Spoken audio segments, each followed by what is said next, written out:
Hello, listeners, and welcome back to the Skylight Books podcast series. It's another episode of Better Than the Movie, which is the series we do where a bunch of booksellers get together to talk with a talented guest about movie adaptations of books.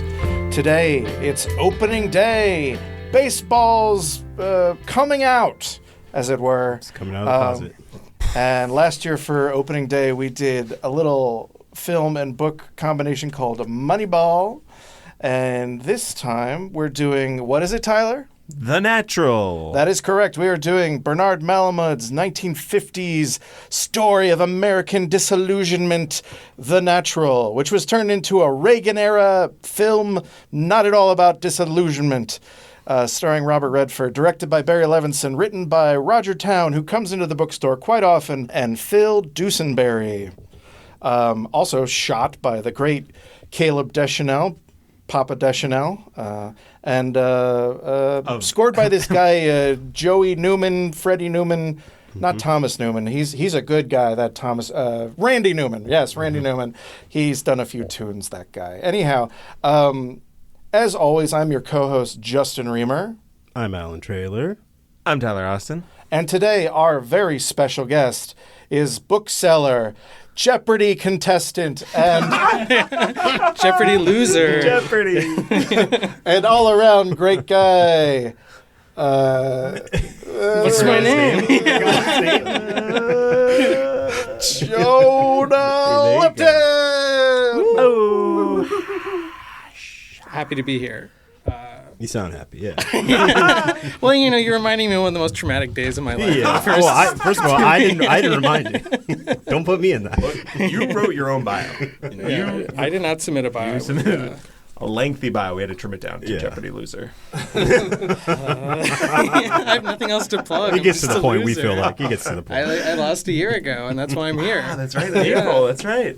Damn. But I guess Spiraling. what I thought would qualify me to talk about this book is that I am on a softball team, and we are called the Unnaturals, which is inspired both by this book and by the X-Files episode. I almost watched the X-Files episode. Oh, you should have. That would I be should've, good. Yeah, we all should have watched it. It's a great episode. I watched the Simpsons Homer at the Bat episode. Yeah, Wonder Bat. Yeah. Well, that's the funny thing is, like, I watched, so this for this podcast, it was my first time watching the movie of The Natural. I was like, why does that writing on Wonder Boy look so familiar? Then I watched the episode, I'm like, comedy.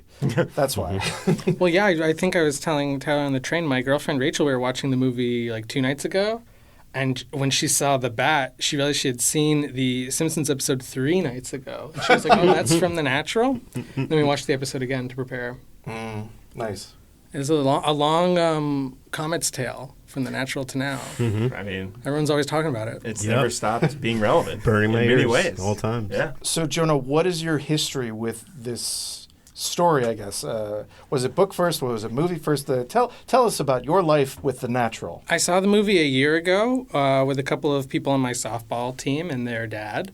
And I'd thought about reading the book. I've read at least one other book by Bernard Malamud, and I was curious about it. And then this seemed like a good reason to read it and to get paid a lot of money to read it. The appearance fees. Yeah, the appearance fee. Yeah, it checks in the mail, by the way. Yeah, exactly. Yeah. Yeah. I've been watching a lot of baseball movies in the last year or two since I got into softball. Yeah. You know, haven't read as many baseball books. In your softball socials, do you only watch baseball-related movies? Is Yes. that one of the rules? Yeah. Interesting. We've made it through quite a few. You got Major League. Of course. You got Moneyball. Yeah. The Phenom. Sure. You got the Bull Durham. Of course. I'm just naming baseball movies. The Wait, Scout. what's the Scout. Phenom? The Phenom is it's pretty good. It's Paul Giamatti's like a sports psychologist, Oh, wow. and there's a pitcher who can't pitch so good, so he goes to see Paul Giamatti. It's like a lot of like two-handers. It's just a bunch of different like one-on-one scenes. It's a great movie. There's no adaptation. Sort of like Love and Mercy, but with like does he knock a cheeseburger out of the pitcher's hand at any point, or no? Okay. What?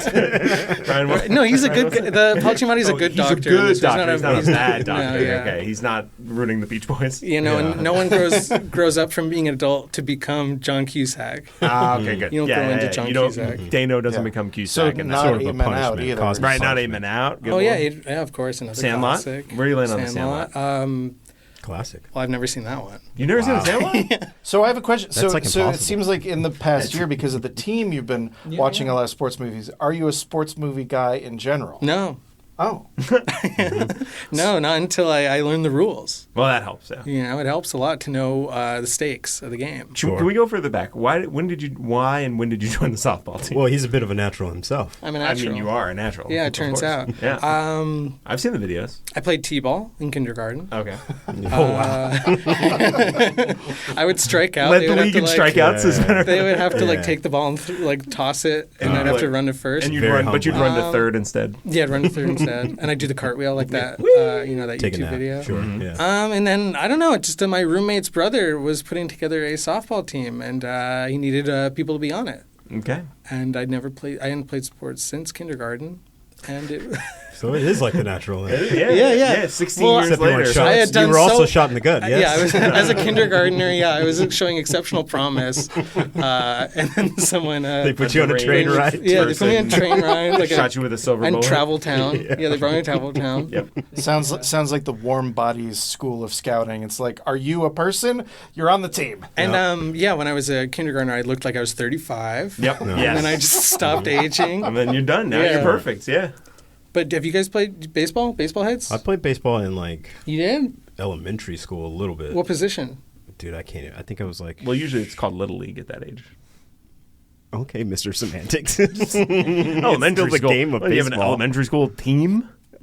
I mean, Yeah, yeah. it's the same basic It's rules. like right? in like PE. I think it's okay. I think it's suspicious Climbing you don't all know over where me you for I'll- these rules. Were you in the field, outfield, I infield? think I was in the outfield. I didn't play very long. 'Cause I Right was like, this Probably is right field. boring. Were you picking grass? Were you sitting cross-legged? Yeah, I was drawing, sketching, laying down, taking naps, reading. Okay. Yeah, reading. What about you guys? I did some softball in Cub Scouts. Nice. I also was in outfield because they could tell this guy, very athletic. Let's put him in the outfield where all the balls are going to go. I play outfield. Because I love in the outfield. That's fun. that's the thing, of course. In professional baseball, outfield, very important. Yeah, in not that's where the Angels professional, are too. In not professional baseball, not at all that important. The kids are not going to hit the balls that far. You were right up against the corn. Yeah. Pretty much. Ray Liotta was You kept hearing breathing it. down your They back. kept calling you. Come into the Yeah, corn. it's like, shut up! I'm not You were going so in there. close to up. disappearing. It would've They been did call crazy. me Moonlight Graham. I don't know why. Yeah. And you saved that girl from that hot dog. It's a beautiful story. Tyler, you're a baseball head. I mean, Baseball you're head. wearing two Yankees Paraphernalia. paraphernalia as we He wants speak. no danger to know where he lies. Yeah, exactly. Yeah, 100%. you're not It's a locked New York down. Knights guy. I'm not a Knights guy. No. All Yankees, no Knights. Oh, Knights suck. Boo, no Knights. Don't like the Knights. Knights haven't been good since Stump ran through the wall. Yeah, Yeah. or Thump, I believe. Brained Thump? himself. Bump. Bump. Bump. Yeah, Thump bump. would also make Thump, sense. stump, bump. Bump who Stump, dies from a bump thump. on his head. But we're getting out of order here. We are getting out of Yeah. order. Yeah, but- I played. but that I played scene some is Little League, hilarious. and I played some softball. But then, so being the sports guy, I assume you have a big history with the flick. Yes, yeah, I've seen this a bunch of times when I was very young, and I think it was like my dad really liked it. It was also always on TV, so there's like a lot It's a of good moments. American story, It's a good all-American All-American story, story. about Dad a teaches the guy son. who's really good and stays really good. Yeah. Hey, he's got some very gentle flaws. Some Yes. very gentle flaws. He likes a lady a little too much. Yeah, he has big appetites. Big appetites. No, yeah, but this is a very so much worse in the book, though. Oh, it's so much worse. So much worse. Worse. But no, yeah, the movie. Robert Redford does not cop a feel on Barbara Hershey in the movie. That is a wild paragraph. Yeah. But yeah, no, the movie was very important. I watched it a bunch, but I haven't seen it in probably until 2 nights ago for like 15 years. So, but it loomed large in my head. My finger always hovering over the buy a New York Knights hat button on like ebbetsfield.com, thinking, do I want it? Do I commit? Will anyone get the reference? Well, et that's cetera? something. Hey, whenever I see him in public, I get the reference. It's good enough for me, Sure. Yeah. It's the long comet tale of the natural. It's a long time. It's still out there. People still have the hats. I see them around. What about you, Allan? Do you have any history with this story? No, not at all. I Did I you- know of it, but like I never thought to Well, watch did it you even know myself. about the ending? Because that's what I'll say is, in the very least, I knew about the ending. like the triumphant ending of the movie, which everyone's like, well, they changed it from the book. So Yeah. Spoiler. did you? No, I didn't know that. I assumed they wouldn't when I read the ending in the book, and I was like, "There's no way they're going to put this in the fucking movie." Okay. Not when the very beginning of that movie starts with like the most triumphant music I've ever heard in my life. Yes. I knew right then. I was like, "There's no way this is ending sad." Yeah. There's just no way. Like it's funny. I started watching. They even gave him a kid. Yeah. I started watching the movie while my girlfriend was like working on her laptop, and she was just like, "Is this Aaron Copland?" Oh no, it's Randy Newman pretending to be Aaron Copland. That's what this music is. It's like very American. Yeah, Yeah, it's kind of has a American. Ken Burns feel to Oh, it. yeah. Oh, Ken I was Burns for trying sure. to think like when does because Ken Burns baseball's like the late Kind of 80s, like early Band 90s? of Brothers ish too. Yeah, but- 90s, right? It's in the Right? 90s because It's in the 90s? Civil War was first, and I think that was like late 80s. Okay, So, yeah. I was like, truly, it's such a crossover and vibe. It's kind Yeah. of crazy in terms of just the myth making of it all. It's like really something. Yeah. Well, I mean, that's interesting because, like, I don't know how deep you guys got into any reviews or comment. Like, I was telling Jonah I felt like a moron until I stumbled across. It's a good start. I was looking for some detail about the book, and like basically stumbled on the Sparks Notes website, and I was like, oh shoot, this is actually some cogent analysis of this book. Way to go, Sparks Notes! But like was pointing out that like They're it's not always hacks. a lot of right that there are like a lot of King Arthur allusions, like the knights, Pop Fisher, like the Fisher King. I'm like, oh, I'm a moron. I didn't pick up on any of this like mythic, Yeah. like Right. allegory that's going on in this story, which maybe helps explain why the book is weird. Yeah. And, Yeah. and the movie is maybe weird in a completely other way, but yeah. Yeah. Yeah, he pulls the bat from the tree, much like Right, a right. sword from a tree. Stone. A tree. A sword from a tree. Yeah. Yeah, As we all Man do. versus horse. Yeah. there's a wizard. Much like Homer Simpson Yeah. pulled another bat from another tree. There's a lake. There's a Yeah. lake in this. There is a lake. And There's a lady in a lake. That's Yep. so true. Goddamn yeah. right. Yeah. There is a moment where literally the pitchers like sees him as like a knight with like a lance, right? Like that's a whole Oh, so yeah, yeah. they There's a lot really of drifting dream. So I guess shit what we're in really the trying to book. say is how what were you doing, Justin? No, Right. what fucking book were you reading? Yeah, No, we all got it immediately and I are just totally not knew finding it, out right and now. Now I'm just at not all. thinking of new examples. Yeah, exactly. Yeah. That go along with the point Well, that I mean, you made. also as in telling this to Jonah initially, he was like, "Well, I don't know Arthur that well." I was like, "I don't know Arthur either." It was like, "Well, yeah, the Fisher King who has like a bandaged hand, and like Pop Fisher has like a bandage on his hand." And it's like, oh yeah, if I knew King Arthur stuff better, maybe that would Yeah. Really connect, hit a connect lot sooner. harder. And Like, I was Yeah. like, the only Arthur I know is an aardvark. He's an aardvark. Kind of like in the book, they're like, they talk about the Odyssey, and he's like, the only Homer I know has 4 bases. It's pretty good. Good line they And used in the she's movie. It gets right into the movie. It's like the funniest part of the book, and it's in the first 10 pages. Yeah. Yeah. Doesn't Arthur host a podcast now? You keep up with Arthur, right? Arthur, the king, Arthur the aardvark. He hosts a podcast? He hosts a podcast. Good now, for I think. him. Yeah, I think he's got a pod. Who doesn't? I wonder if they got more. well, I mean, as a dude with glasses, I'm sure he has a podcast. He's Yeah. gotta have a podcast. Yeah. You're kind of wearing Arthur yellow right now. Actually, yeah, kind of okay, keep it representing. coming. Sort of. It just occurred to me. It's like, yeah, it's good. Looks Jonah, good. I want you to know that you are a beloved guest, and Yeah, totally. We're only busting your chops because that's what this podcast is. Yeah, pretty much. Well, okay, we'll keep it going, but it was. Don't be mean to Jonah. We can't. We have to be able to have nice people here sometimes. That is okay? true. I know. Yeah. The warm up was rough. Before we hit record, they were bullying me pretty hard. no way to prove that. So Yeah. Exactly. sorry. He said. HR doesn't listen to that. Sadly. Yeah, if I haven't hit record, does it exist? I Yep. don't know if it does. Yeah. Off the record. I remember. Do Have we started? Yeah, Okay. we're in it. We're in it now, man. Wow, that's the first time anyone's ever asked that on the pod. Ever That's made like a that real joke? podcast moment. Yeah. No one's done that.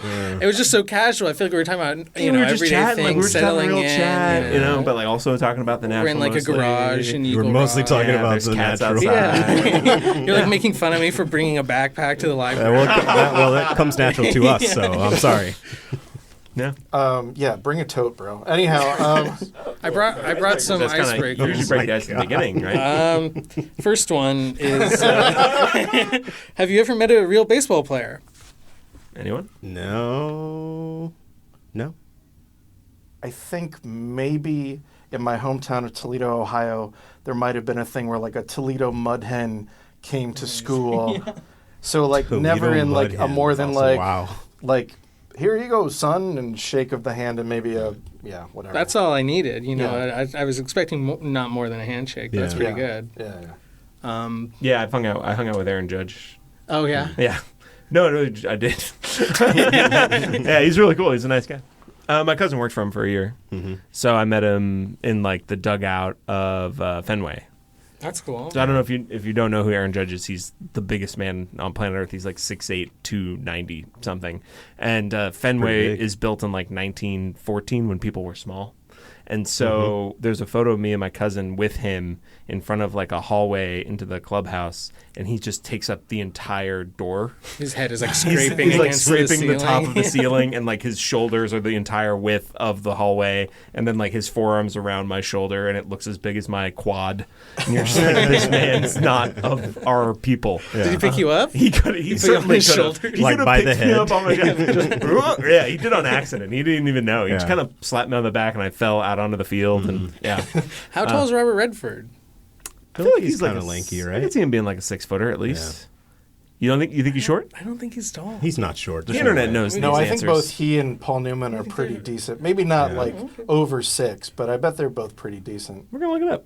Yeah, let's find out. Also, is Aaron Judge the one that like a character in one of our other books was named Aaron Judge, and you're like, I kept picturing Oh no, it was Aaron Boone. Aaron Boone, who's the manager. from Nightbreed. Right? Yes, from Okay. Nightbreed. That's right. Aaron Boone from Nightbreed. Yes, exactly. But he is the manager of the Yankees. According to the internet, Redford's 5'10". Oh, okay. Newman also 5'10". According to the internet. According to the internet. Take that for what you will. Sure. Yeah. The internet also says that Sylvester Stallone is 6 foot a million. So. Yeah. There's no way to know. We could never know. Yeah. Do you want Yeah. another icebreaker, or should we just go straight Keep into going. Aaron Judge was cool. it? You have a favorite in-person stadium memory? Oh. These are all just for Tyler, right? These are kind of just. Well, I didn't. Have you been to a baseball stadium? Have you ever I've been to a few baseball game? baseball games, yeah.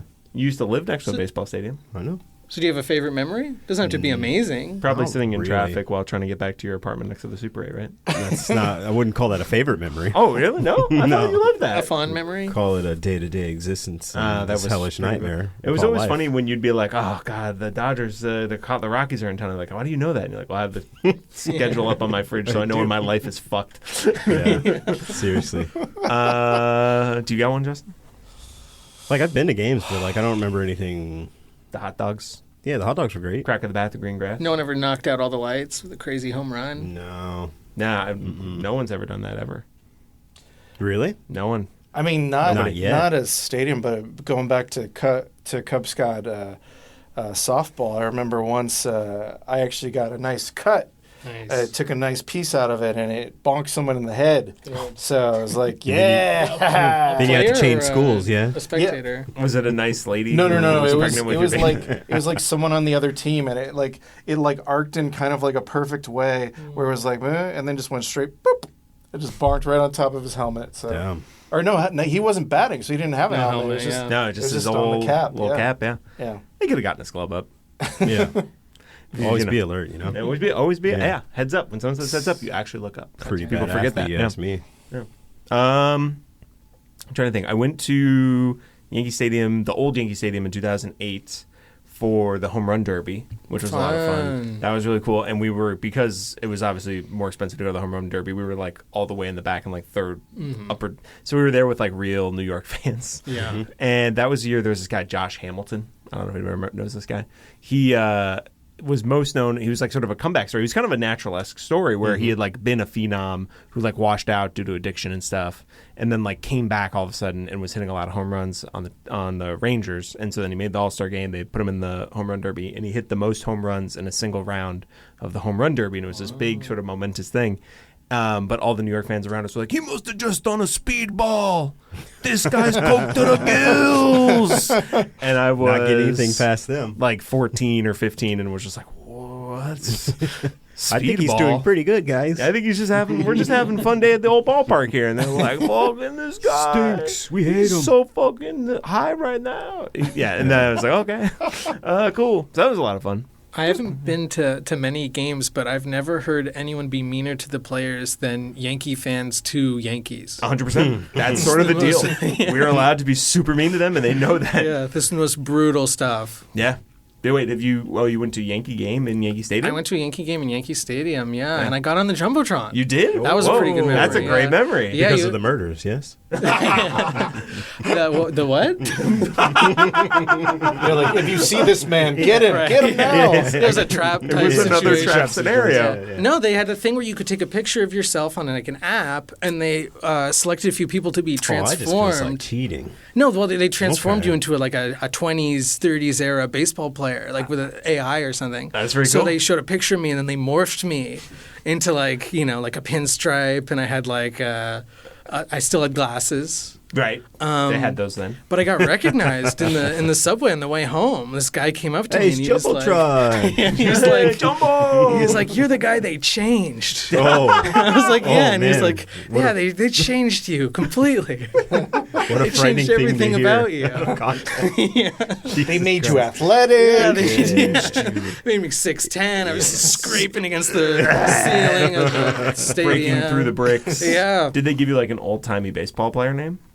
No. They didn't call you like Lefty Old Pants McGraw or something? Yes. Buckles Yeah, McKinney. how'd you know? Yeah, they I think it cleaned. They did. All right. Yeah. Right off and the I was turf. like drinking a huge beer and eating a huge pretzel, So and I was standing on the diamond. And you had a baseball bat just slung over your shoulder, sort of just hanging I was there. punching a fan. Yeah, They give you a copy of this photo? You don't owe or them just anything. Lost in time. I have a video of it. I can show you guys. Oh, amazing. It's supplemental material for the Patreon. Yeah. Yes. Sure. Yes. Patreon coming soon, yes. That's pretty good. That's a good memory. I feel the ice is broken. Okay. Yeah, You don't got any more? I have Yeah, a bunch. we're I have too drowning many. I think we can. I think we can. All right. Well, let's get into the natural. Yeah. We Let's can do it. sort of, we can use our instincts because plot, like scene-wise, there's a lot of shared scenes between book and movie, but they have different intentions. I would say Yeah. in Yeah. different versions. So Certainly. Yeah. also, I wanted to say real quick. So, Allan, you said you watched the director's cut. Yes. I watched the theatrical, but I skimmed the director's cut.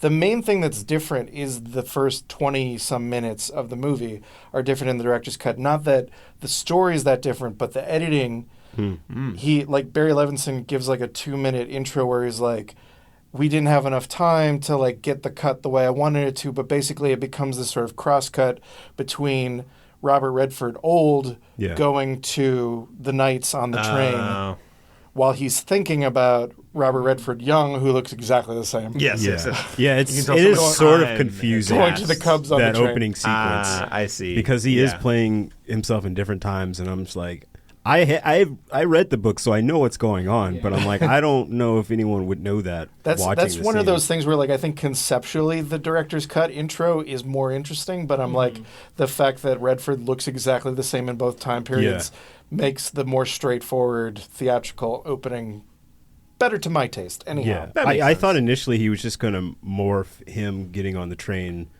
to like the current timeline, like the modern day. yeah. That was my initial thought, and I was like, oh no, it's still like he still has to get shot and all that shit. Okay, Yeah, it's this is super kind of all confusing. gonna happen. Right. Yeah, Yeah. wild yeah. choice. I was gonna. There was one other movie this reminded me a lot of. It's also a Robert Redford movie, Downhill Racer.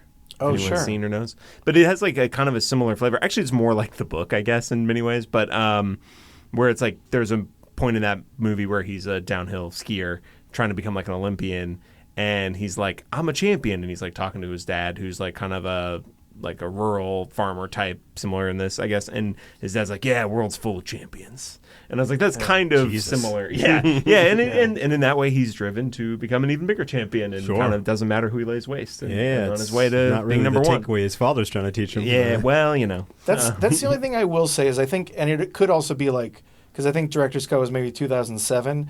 It might be like modern day Barry Levinson being like, okay, I'm going to cut down the schmaltz a little bit. Because the only thing I will say is the like straightforward like dad's dead thing is a little like, oh, I'm not cringing, but I'm close to cringing. But like with the like sort of cross cut of memory, it feels a little less like, what are we doing here? A little less like, well, hey, there's this thing, and then there's this thing.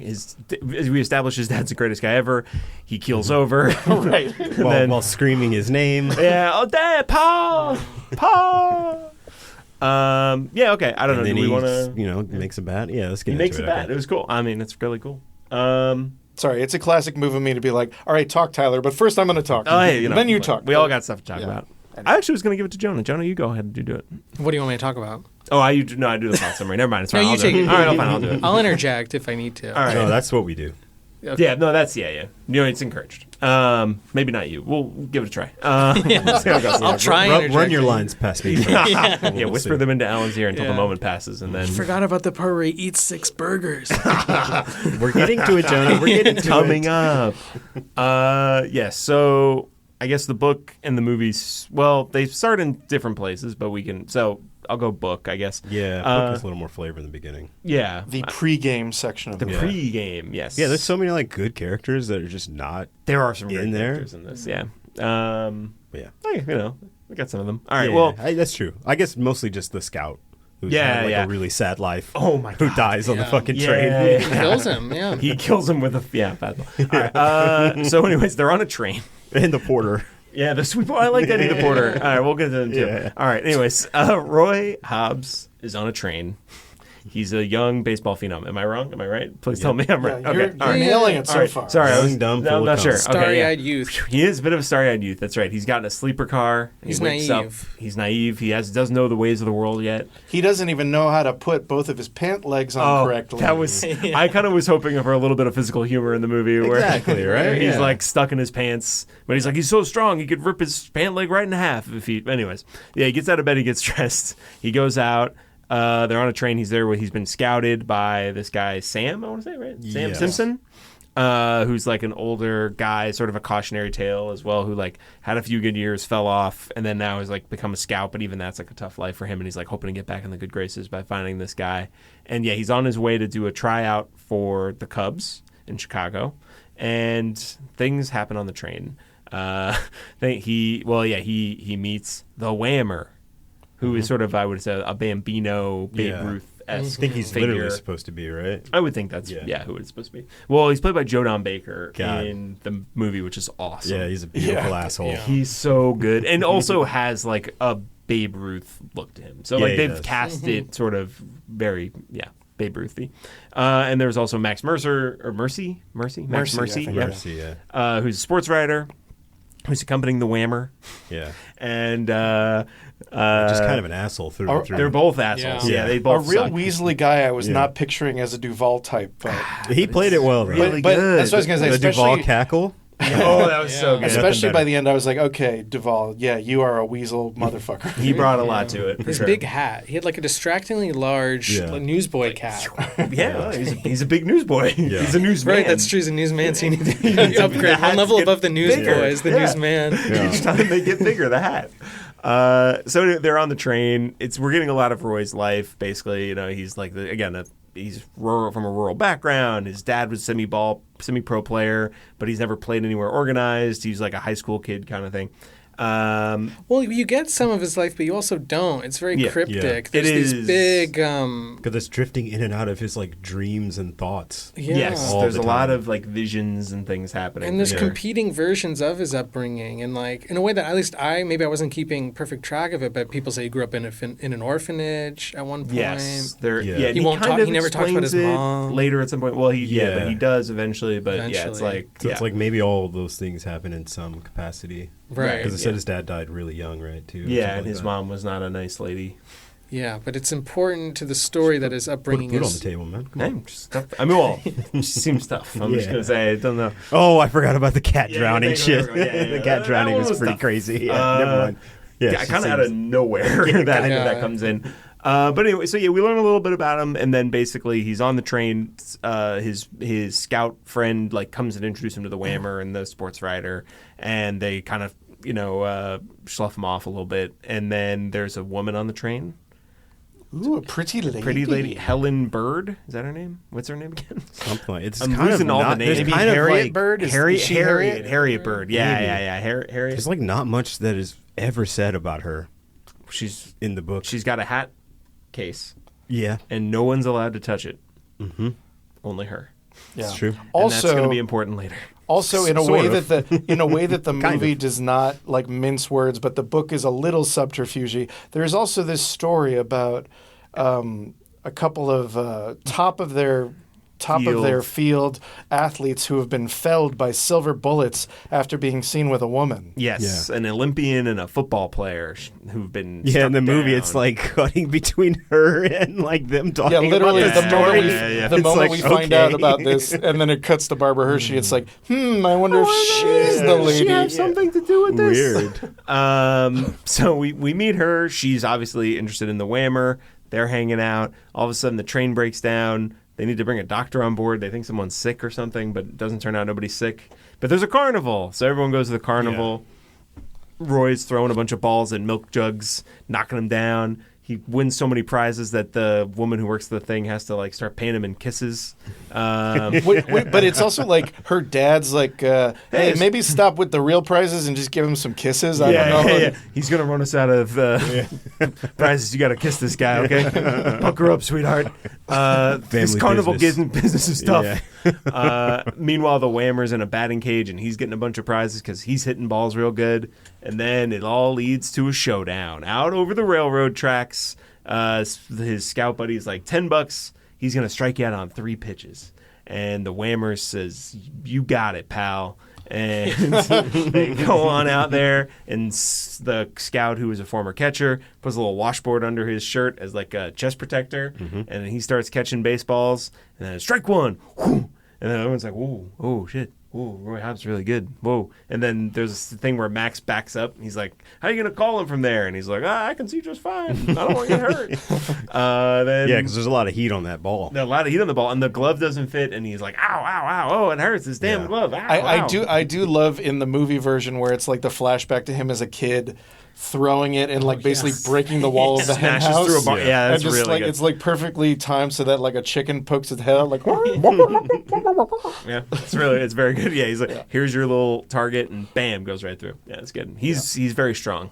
Yeah. He's really mythically strong. Yeah, he's a natural. one, I'd He's say. a natural. And so then, strike 2, he gets him on like a curve or whatever, and then strike 3, he swings and misses again, and the ball like plunks off the washboard, and as we said, eventually leads to the demise of his good friend, only friend in the world, Only Scout, friend, yeah. Sam, who they have to then later stop the train for again when he like collapses, and they're like, he was looking up at the stars and he knew he was dead.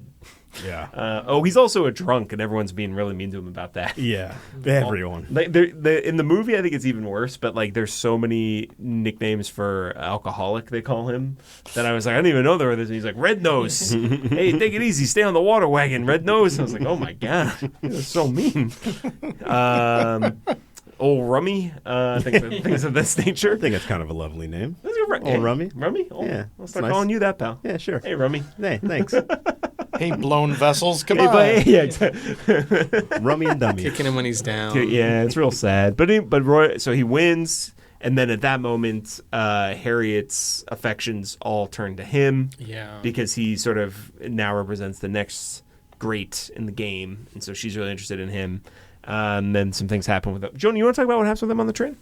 I don't really remember that part very well. You don't? No, because you were talking about it the other day, and I was like, did I? Yeah, I guess I. The train is really fuzzy in general. Yeah, it's Like, a liminal it's space. Kind What? of. Especially when it keeps Yeah, coming that's back true. to him and his like PTSD and shit. Yeah, Like, he's Yeah, trapped yeah. on the train for the all the rest shit on of the the train book. is pretty Yeah. weird. Yeah. But he oversteps on the train. There's like I mean, the whole.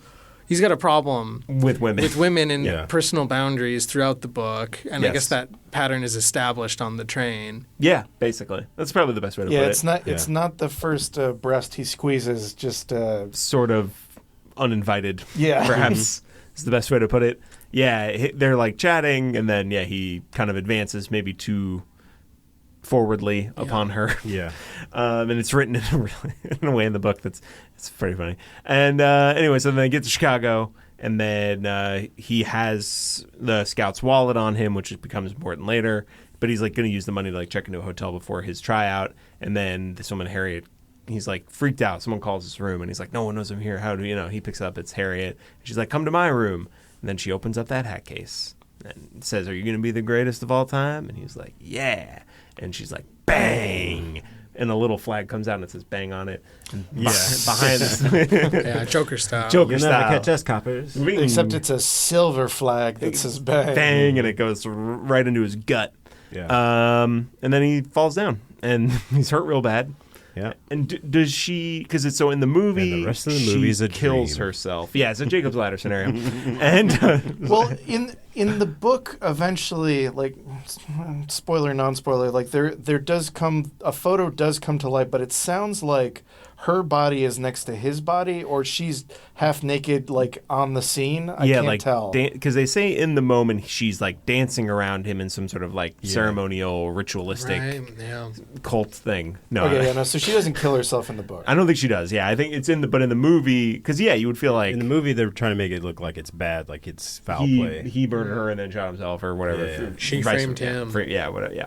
But it is interesting because you'd be like, well, she's only gotten 3 of the major sports. Go up to Canada, get a hockey player. Yeah, keep Go going. to Go. yeah, keep this spree alive. Yeah. You're 3 for 3. It's going so well. No one suspects. But no, she just in the movie she ends it all.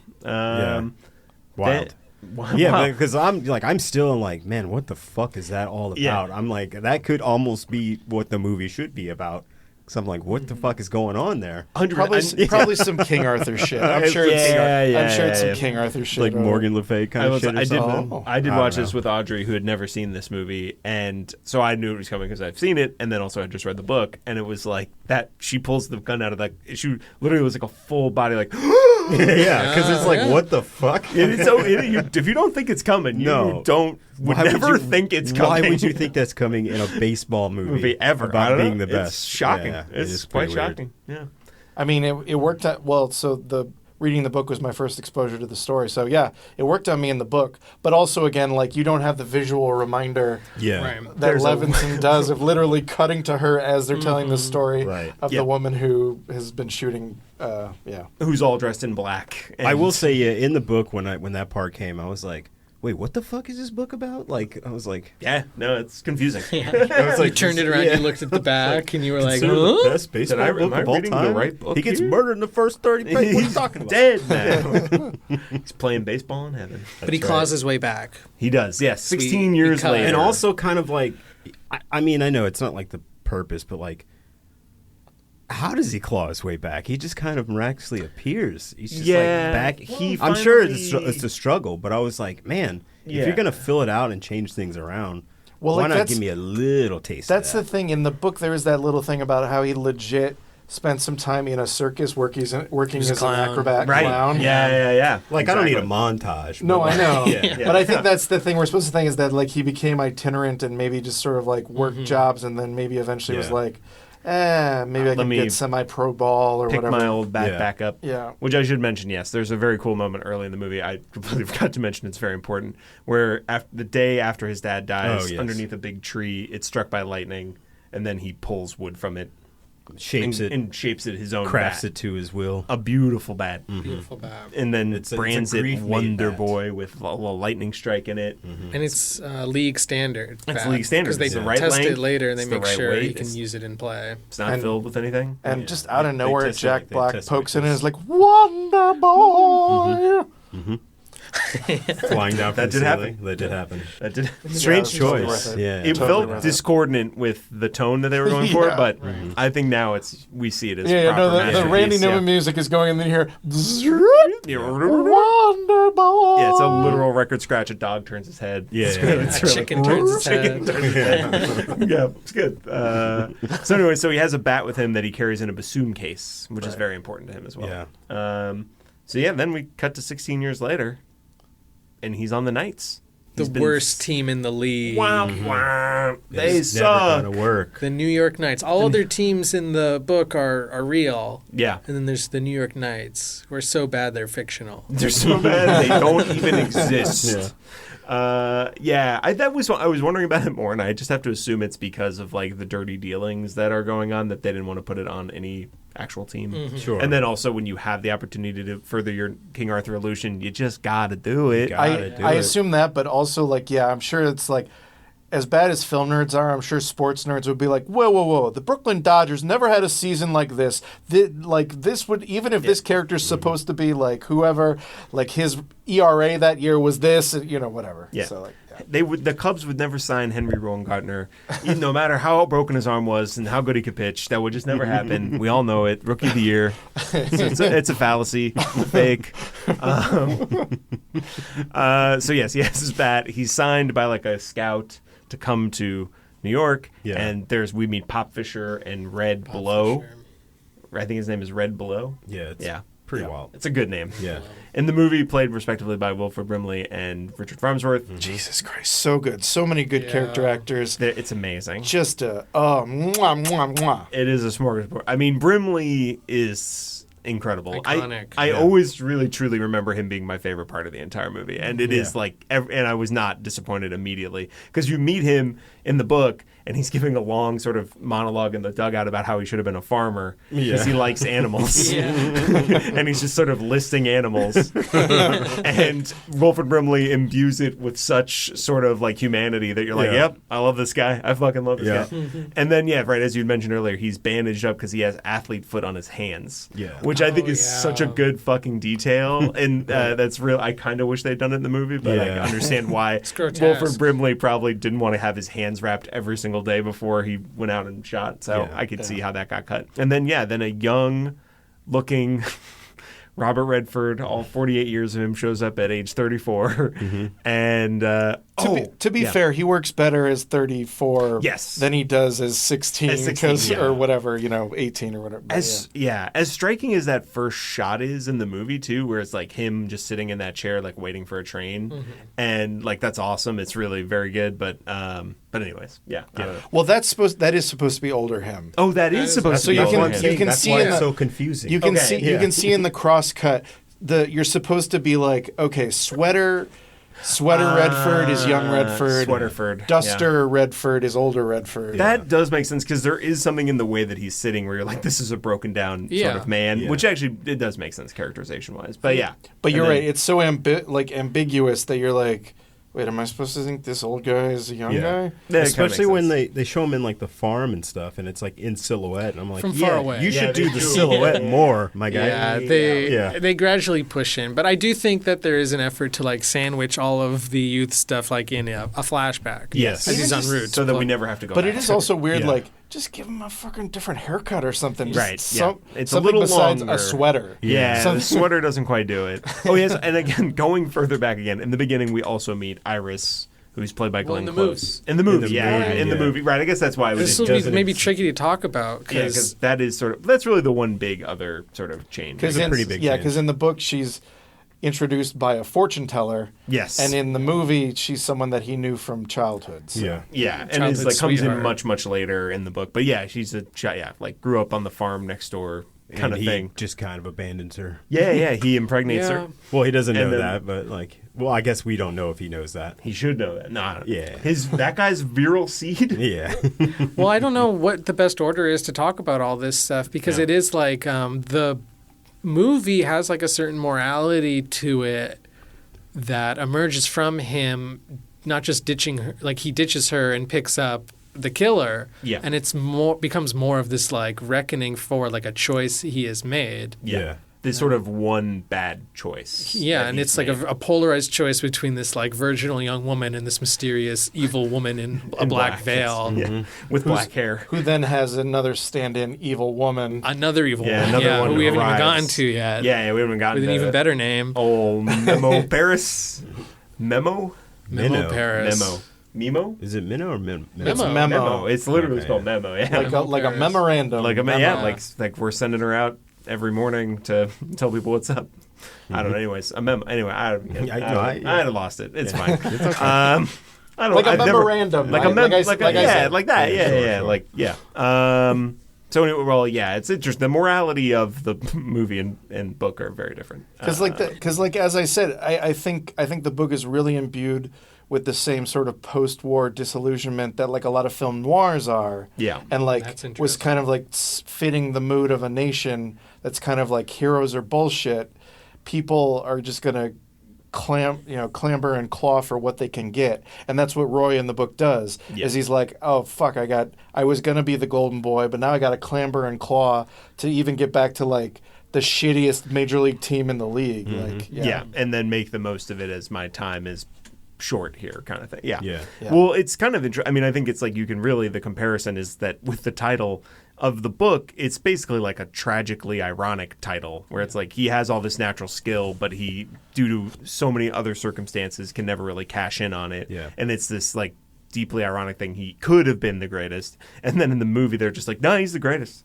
Yeah, he's the natural, he's the myth, he is the one, and we should all stand in awe before him. Yeah, because heroes are real. Yeah, it's kind of basically the. Well, they yeah, walk I mean, among us. like I looked it up, and like, again, not to draw too many comparisons, but like go too stupid on it, but like Reagan's Morning in America speech is the same year as The Natural. So it's sort of like the tone of the nation is not the disillusionment of the post-war era. It's the like make America great again, basically. Like let's return to old values, and like, you know, we're slightly tarnished, but we can bring back the luster. Yeah, you know who our real heroes were? The baseball players in the 30s.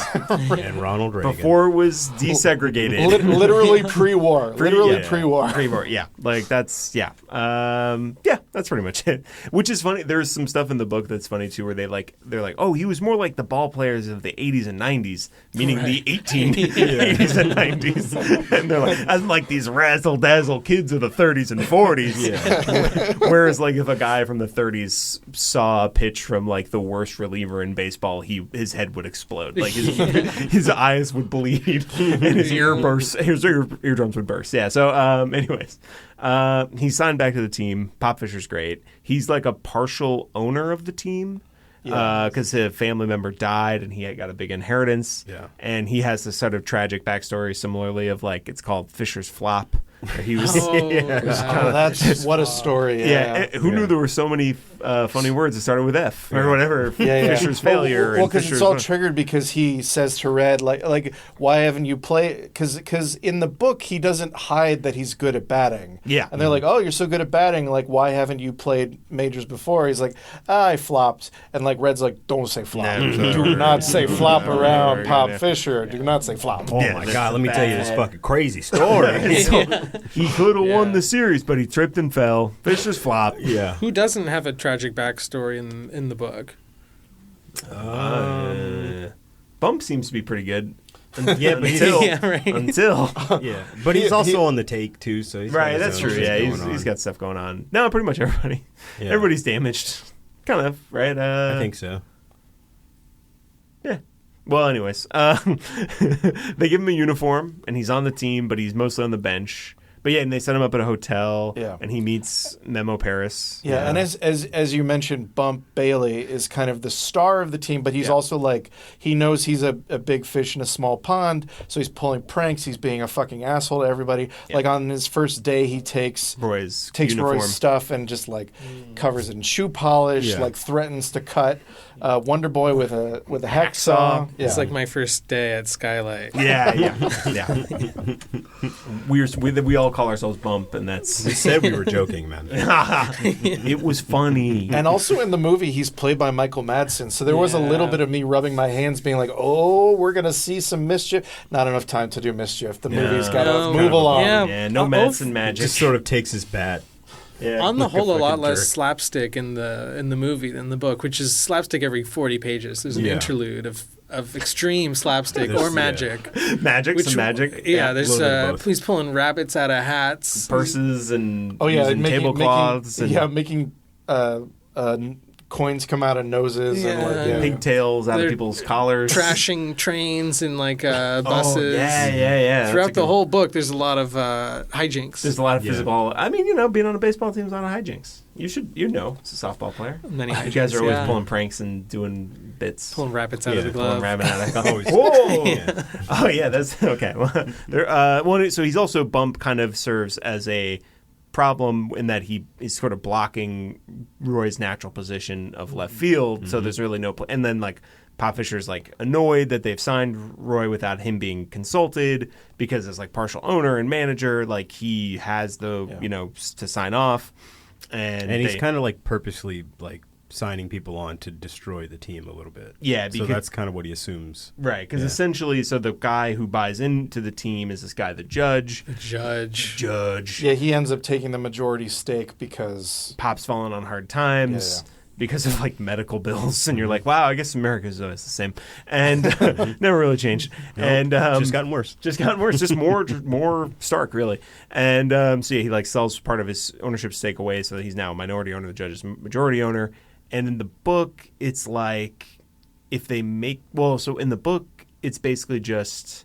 Like if he wants the team to tank, it's sort of a major league scenario. He wants the team to tank enough that then he can like buy Pop out completely and fire him. But Pop has like a lifetime contract, but he can't be fired basically. So he's like trying to get him enough down that he can just get rid of him. Yeah, the movie adds a little more stakes in that like it's in the contract. It's the goofiest. Like I'm like, what? Truly, I was like, wow, I don't remember this, and that's dumb. But they're just like, if he wins the pennant, he can buy the judge back, and he doesn't ever have to worry about him ever again. It's like, why would the judge ever like what? Agree to this? Yeah, and in the book, the judge is a tough negotiator. He's really tough. Yeah, it's an interesting. Turn that light back off. It's okay. You son of a played by the great Robert Prosky, who rocks. Also, a great bad guy in Thief. He's brought a lot of thief energy to this. So he joins. Nothing's really happening, and then like they find out Roy can bat, and then okay. Yeah, so in the book they know he can bat, and Pops is just being stubborn and is like, "Fuck you, I'm not playing. I'm not playing you because he won't go to the mesmerist, right? He won't use the team psychiatrist. Who's like kind of hypnotizing the players to perform well, and he has a bad attitude about it. He does have bad attitude. Got a lot of trauma. He doesn't want to revisit. He says, I pushed it down for a reason. Yeah. I don't want this maniac digging up old memories. I just have a little PTSD when I check into hotels, and it's fine. Got a problem with that? All good. I'm okay. The maid scared the shit out of me, but I'm fine. Well, it's also checking into the hotel. You reminded me that in the book, Bump plays another little prank on who it's not quite clear, because it's a strange moment where he's like, "Trade me rooms for tonight." They're in the same hotel, and he's like, "Oh, all right, sure," and it's a nicer room, so okay, I got it. And then like Roy's like dreaming, and he's like between dream and reality, and like his consciousness, and then all of a sudden like a door opens and a beautiful redheaded woman walks in, and he has sex with her.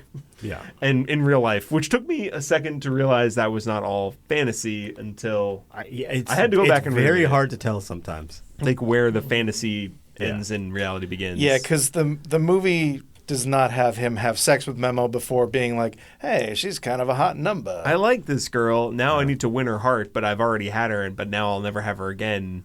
Which is like an interesting sort of, I don't know, like a thought. There's something interesting in that the way that it's written. He caught feelings, basically, is the thing. Is the idea that she thinks he's Bump because it's his hotel room? So the joke is on her, but it's rape. Yes. Okay. But also the thing is the movie's much more straightforward once it becomes clear that she's being used as a honey trap for him. Yes. Like all those furtive glances. The book doesn't reveal it until literally the end. But it also makes me wonder if there's other things too where like she's in on some other pranks but maybe pretends not to be. So there's an angle where she's. But like, there's nothing indicated one way or the other. But there's the part of me that's like, this is ambiguous enough that I wonder if like, because how are you really gonna not notice that the guy you're having sex with is not your boyfriend? Yeah, right. Like, it does seem if you're the one that's wide awake and he's the one that's asleep. Like, yes, it's there must be. I would hope there was something there. It's just one of many troubling love scenes. There are several. Loving. You want to rank top five troubling love scenes? I mean, number one most troubling. I think that one, the Memo Paris one with a bullet. Then I guess the one where he gets shot. The one where he gets shot's bad, the one at the lake is pretty brutal, like just a hard read. There's then the one where he like touches Memo in the car and she says her breast is sick, which is also that might be above the lake. I think just the idea that the breast is sick is a little more disturbing. It's more disturbing, yeah, because he touches. Yeah, it's anyways. A lot of troubles with women in this, but so that happens, and she's also dating Bump. And then in the movie, I think they kind of show it where it's like Madsen is like kind of a dick to Kim Basinger, who plays her in the movie, where it's like she's like late to dinner with him, and he's like, "Oh, where were you? We were out eating." Bada, bada, bada. And it's like, oh, he's like a big brash guy who like maybe kind of mistreats her. So so that is one scene that's in the director's cut that's not in the theatrical. Is they do set up a little bit that Gus, played by Darren McGavin in the film, who's a gambler who's going to try to set up Roy, says to Memo, like, you liked Bump, right?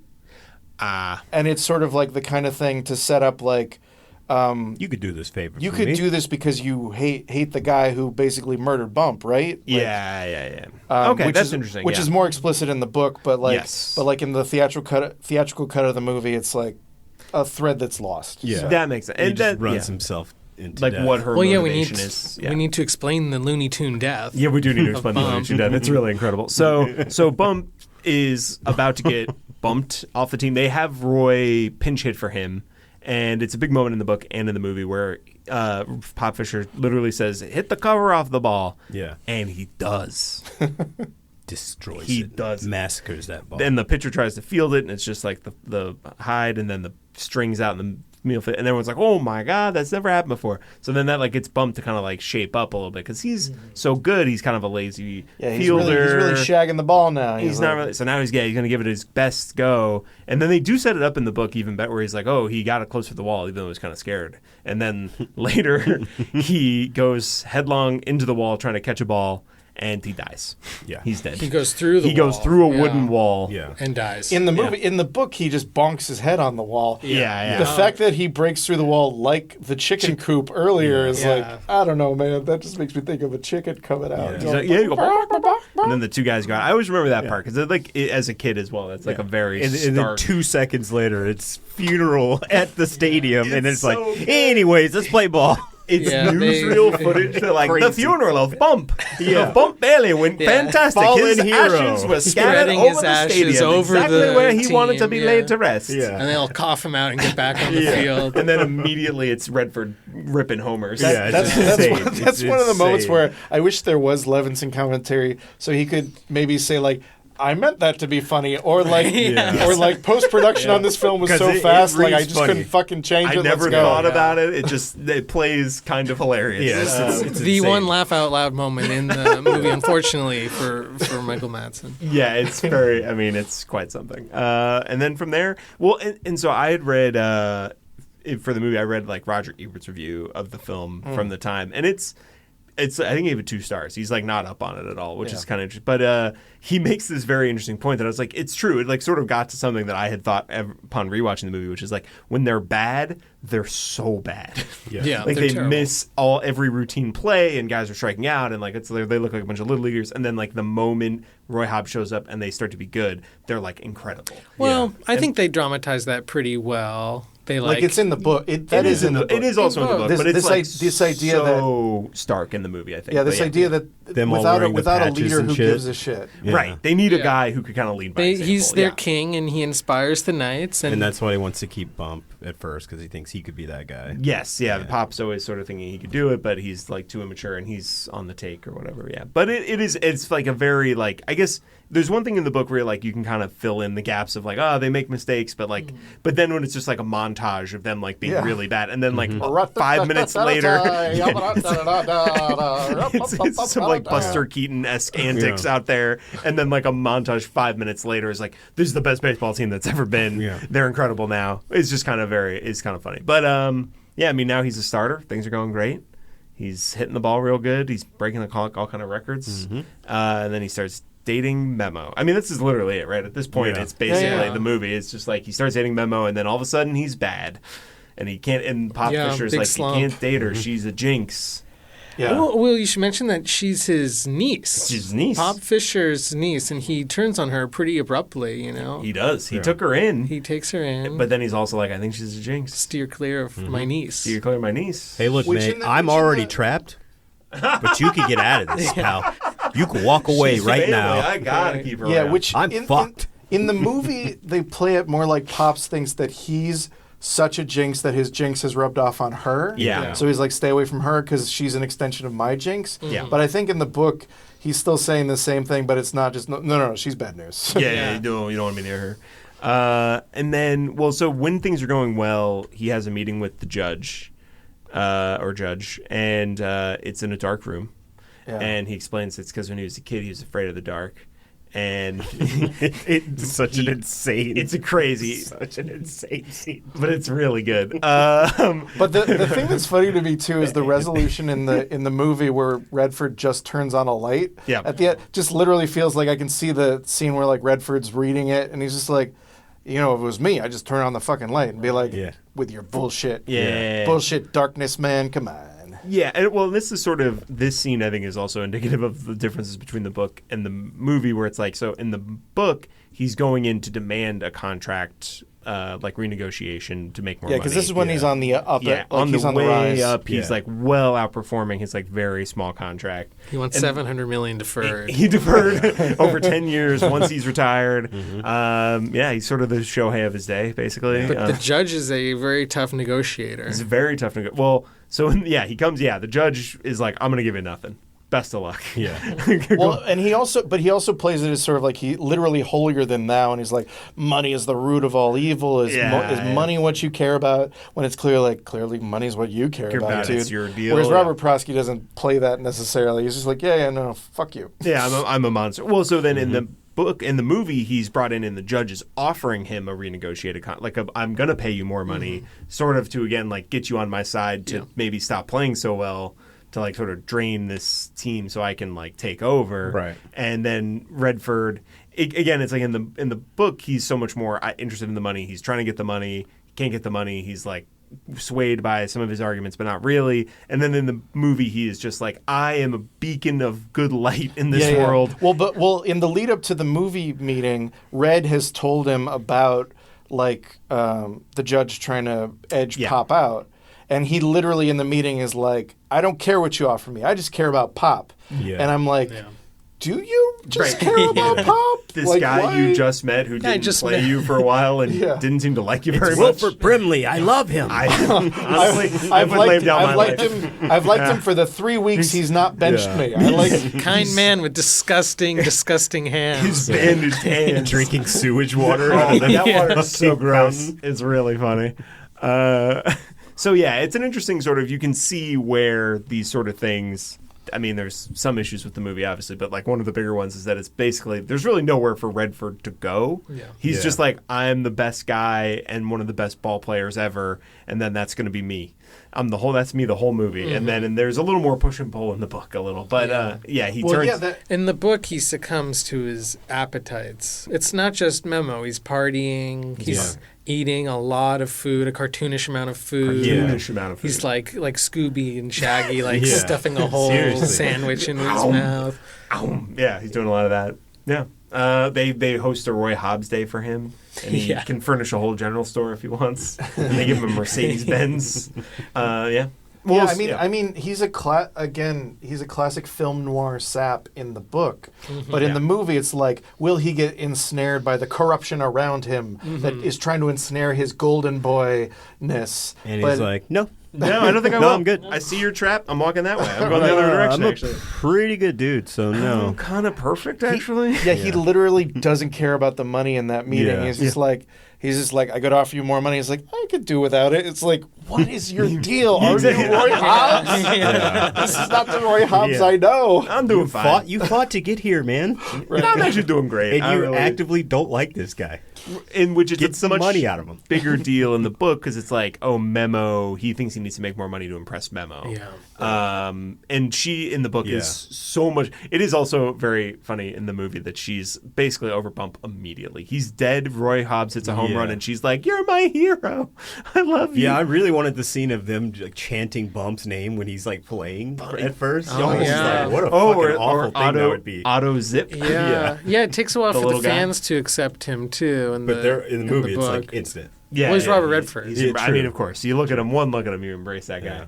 Yeah, they go into detail about the fan Otto Zip, who's a little person who has a big horn, who loves Bump, and by extension now hates Roy. Yeah, it's very. And later in the book, he hits a bunch of foul balls at him and bops one on his off his head. So Hits like a Justin bunch of and people. Little Well, East. there's like so much more of like the Targeted attack. fan. It really he hits him like 4 Yeah, times. no, it's He a bloodbath. He hits a starts- bunch of people. He hits Iris. Yeah. There's so much more of like the fan ecosystem in the book. Yeah. Whereas there's like the lady with the gong. There's Right. like, and there's a woman who's like lining up dates, quote unquote. Yeah. There's- quote unquote. Quote unquote. The freaks, the baseball freaks. The baseball freaks. The beloved Yeah. baseball freaks The that we all beloved know and baseball love. Exactly. Oh, like Freddie Says. Actually, the gong did remind me a lot. Freddie Says was the guy at Yankee Stadium who, for some reason, I became very obsessed with as a kid. Because if you were watching a Yankee game, you would just hear this loud clanging in the background. I was like, what the hell is this? And he's a guy, Freddie said, he'd wear a sign that said Freddie Says, SEZ.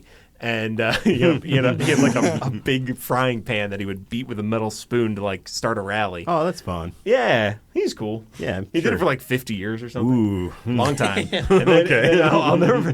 I remember again. I'll give my uncle credit on this. I was like, "Oh, he's an institution," and my uncle's like, "He should be institutionalized." That's pretty good. That's pretty good.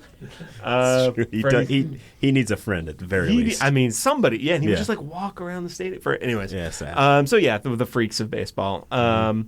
So yeah, Memo is much more devastated by Bump's death in the And book. blames him. And blames him explicitly for like pushing him to play better, basically. Yeah. Roy. And Well, so, also- but Roy But yeah, in keeps the trying book, it's to- like, it seems like it could have been your fault, but I don't think so. And he's like, what the fuck? It's not my yeah. fault. Pop does come up to him. It's like a lot of people are saying you killed Bump, And he's like, but what the fuck? I don't believe him. Because you're such a good ball player. Such a good ball player. I would never. No, I blame would you. never. So many other people are, but not me. Okay. Do you guys blame him? No.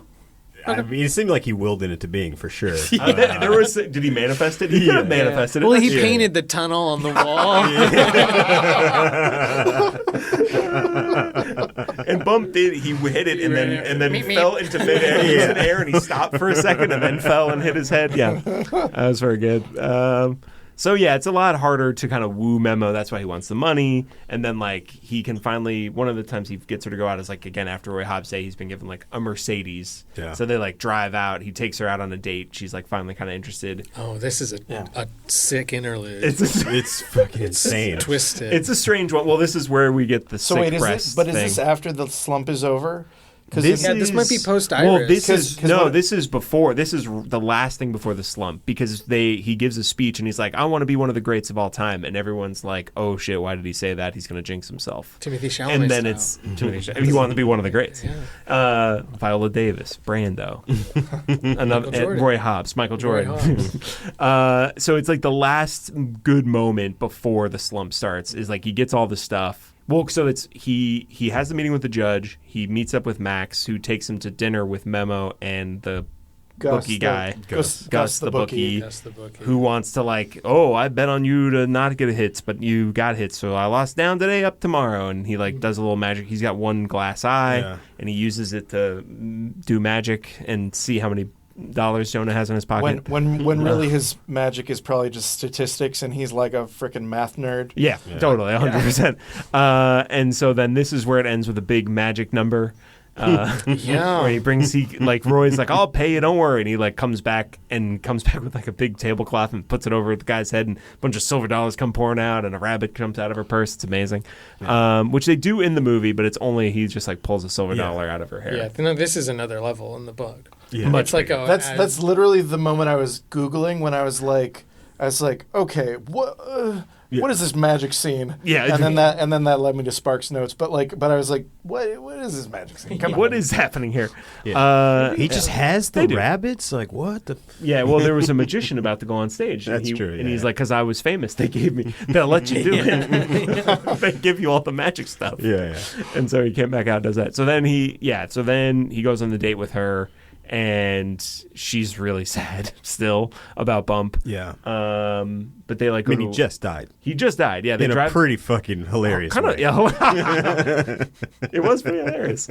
And yeah, they're on she go on a date, and they're on this bridge, and she's like not well, and then she like has a breakdown, and he's like, "Oh, you should drive. That'll calm you down." which is always what you want to do is when someone's on the verge of a nervous breakdown is put them behind the wheel of a 2-ton missile. It's like pure steel, German engineering. While also being paranoid that he's being followed he has there's a black paranoia, sedan who's following them, which, they think are the cops, but we later learn is a PI that Pop hired to follow him around or something. There's a lot going on. There are lots. I think it's clear from how long it's taking to summarize the plot. There's actually a lot. There's a lot of little nooks and crannies, but overall it's like a very straightforward. But yeah, there's a lot of interludes of things, certainly. And then there's a moment where he kind of thinks maybe they kill a kid. Yeah. But also, was it just a fantasy? Like he envisions a kid out in the woods. And then they hit a bump in the road. Maybe it's him with a dog. Yeah. Right, because he tells later that story about him being in the woods with his dog, and the dog finds him. Anyways. But they crash the car, too. They crash the car and wreck the car, and then have to come back home, and that's when he, comes back to the hotel 5 in the morning. Yeah. And then Pop's like, that girl's a jinx. Don't go near her. And he's like, no. Welcome to Slumpsville. And then, boom, he can't hit a ball.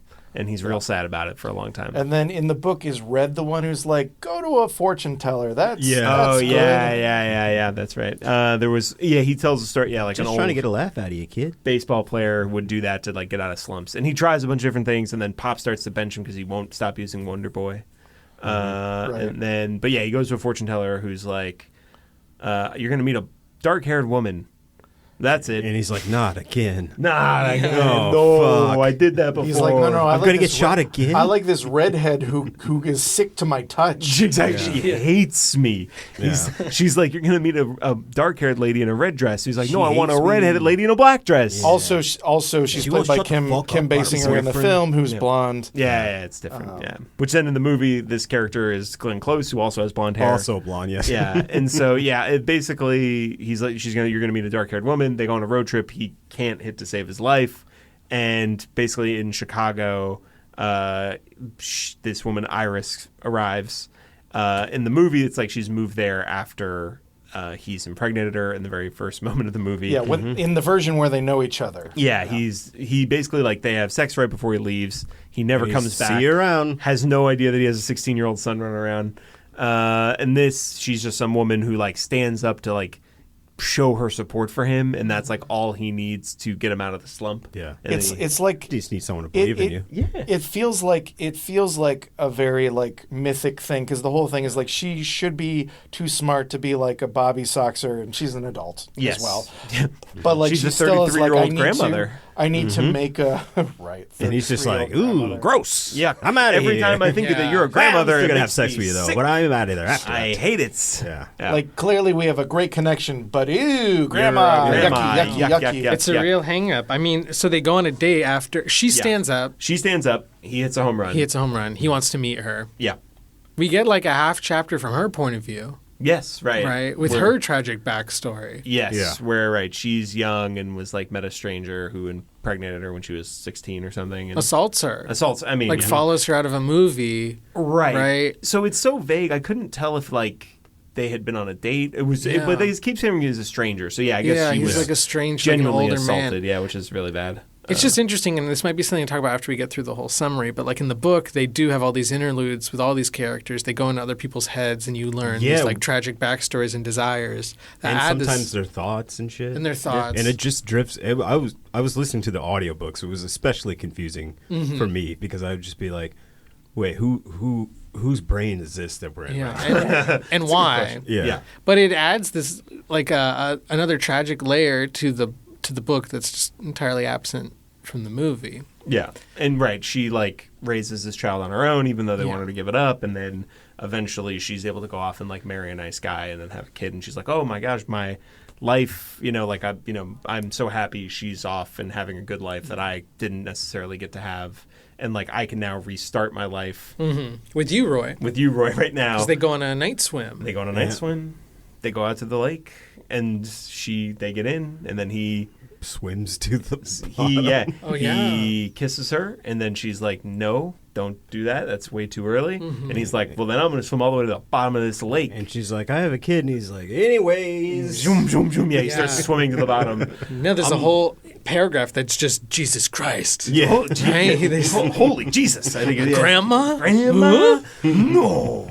He gets the it. Hot grandma? He does get the. Oh yeah, because in the pretty book unfair. it's obviously a daughter, and Yes, yeah, and she has another kid, and they've never growing met up. before. that kid has already had a kid. Yes, Yeah, in the book, it's like sort of like there are these two damaged souls that maybe together can find some sort of healing, but in the movie, it's more like there's got to be a different connection. So so it becomes a thing is like she's the childhood sweetheart who secretly is the mother of the child he never knew he had. Exactly. Yeah. And he's just always been out on the road, so it's not like she could track him down. Yeah. He hasn't come back home or anything. So, so they meet, they connect.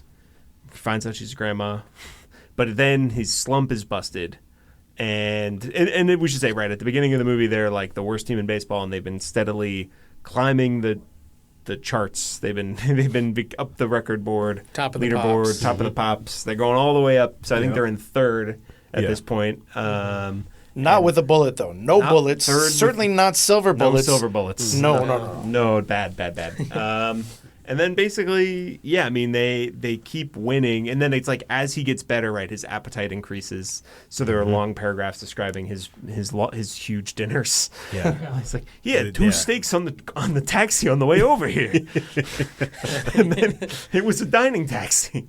And which then he's a man who's been like living off of scraps for years. Yeah, it's like eat. Maybe you should have been reined back. It's You're a turning scene- into an absolute fucking monster. he's man. becoming a monster. Yeah. This is jumping ahead, but I love the description in the book of like when he gets his stomach pumped, and they're like, the bilge we pumped out of you. Yeah. Oh my god, It's so disgusting. Much. I mean, again, that Yeah. night when he similarly to the movie, it builds to this moment where there's like a party for the team because they're on the verge of now clinching the pennant and going to the World Series.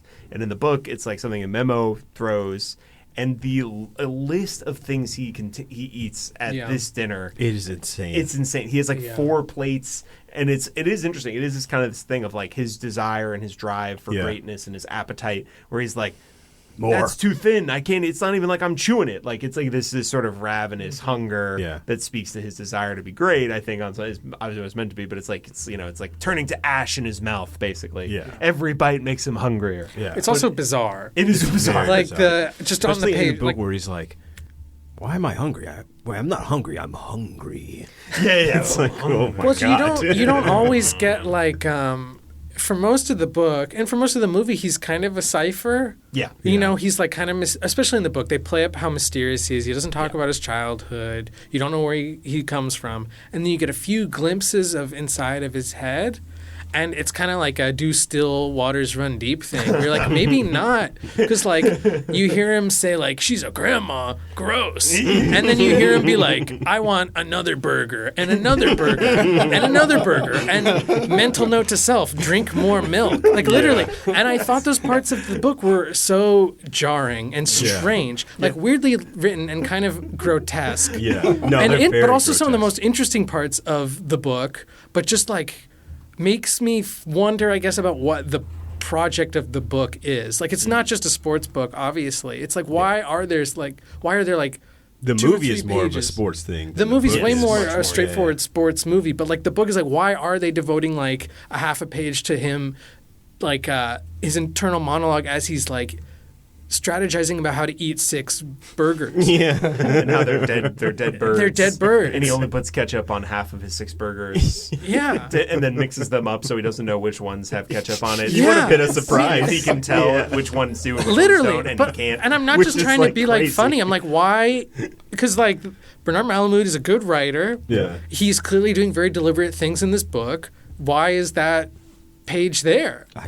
I think it's if I had to guess, it's sort of this idea that like his willingness and like desire to be great is like it's a physical manifestation of like nothing what he does will ever be enough. Yeah. Because he's like sad that his life hasn't turned out the way he wanted to, which is like, hey, join the club, motherfucker. Yeah. And then B and also maybe a little dumb. And then you're just kind of dumb. Yeah, he's kind of dumb. Like he's very much like what's right in front of him. And then like, again, like his willingness to be, he wants to be the greatest of all time, which is like even one of those things like people will never have like an agreement on who the great. It's like it's such an ephemeral thing, right? It's like that desire is so big. It's like he's an engine running hot, and he just needs to like throw in as much fuel as he can. But plus all the pain and trauma that he's absolutely ignoring about his life. Well, it's interesting because that same moment, like a page or two before he goes on the final huge bender, Memo is asking about his mom. Right. And he does not want to talk about his mom. Right. But he does talk about her in detail for the first or second time. First time with Iris, yeah. Yeah. Mm-hmm. Yeah, where he tells her everything. He tells how he got shot and who his mom is. Yeah. Mm-hmm. And he hates his mom. Right. He blames his mom for his dad's death. Yeah. Yes. So there's just like, he has the real woman problem. Yeah. Throughout the book. I mean, honestly, yeah. It's Freudian issues. But he explicitly addresses them there right before he goes on a huge binge. Yeah. Binge eating, yeah. Again, I think that's the thing is like instinctually he understands that Iris is a person that he can connect with, but he has these stupid hang-ups about she's a grandma. And meanwhile, like it's you're like, saying, buddy, it's not really her choice. He he instinctively knows that Memo is not that person because she's like on this pedestal to him. She's not a real person. Also, this whole setup of the binge, like in the book, it's a little more like a sense of like I think Memo is setting him up, but in the movie, Gus and Memo are setting him up, to like fuck the team, get them all drunk and overfed before the. Because is it just a playoff game that's the next day or something? So no, they're about to start the series that if they just win one of those games, they'll clinch the pennant. Yeah. And so then at this moment in both movie and book, he collapses and is in the hospital and basically doesn't wake up until after all three games are over. They lost all three. The other team won all three. So now there's going to be a one game playoff to decide who wins the pennant.